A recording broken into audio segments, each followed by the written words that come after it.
all this rotational stuff. Captain Butler, I just can't take any more rotational calculations. God is my witness. I can't do it anymore. I think what we need to do is hearken back to the days of F equals ma. Remember F equals ma? That's how we introduced the mass. Everything was one dimension.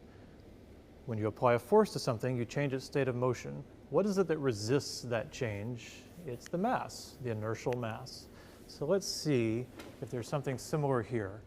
So here's our disk that's free to rotate, and I can apply a torque and it begins to move. But I feel something there. It resists the motion. Well, it has mass, but there's more to it than that for rotational motion.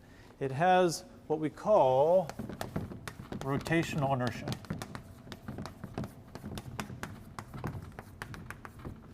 Rotational inertia, to give you a casual definition, it's like mass. It's like the mass for rotational motion.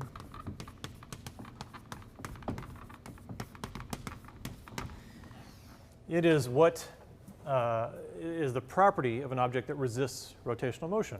And obviously that's why the word inertia is in it. And it does depend on the mass of the object, but it depends on other things as well. Just so you don't get confused, this is the same thing as the moment of inertia. It's commonly referred to as the moment of inertia. It shows up in what is essentially Newton's second law for rotation, that the sum of all the torques on an object equals this thing that resists motion, we label it I, times the angular acceleration of the object. So I is the rotational inertia. It's the moment of inertia. And the unit, it's in kilogram meter squared.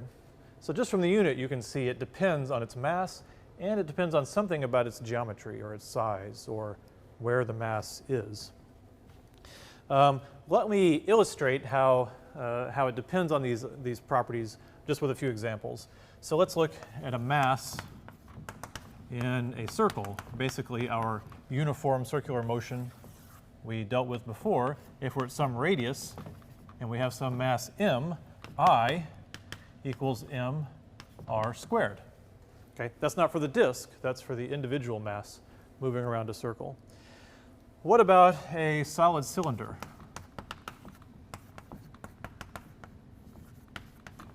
All right, so if we have a cylinder here and it's got some radius r and it's got some mass m, what would be its moment of inertia? Actually, I can't tell you, I don't know, because moment of inertia, like torque, depends on the axis of rotation.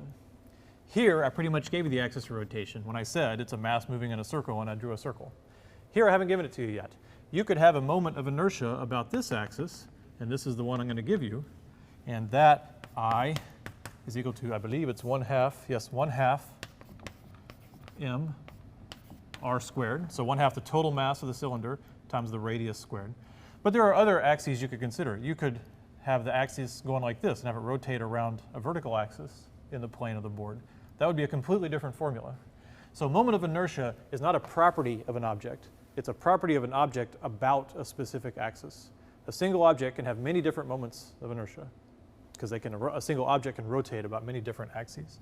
You'll notice the length isn't in here, and because really the length doesn't matter. If you think about spinning this thing around this axis, it's kind of like this, it doesn't matter how long it is. The mass is distributed. The distribution of mass relative to the axis just depends on how far it is out in radius. It doesn't matter how far it is that way.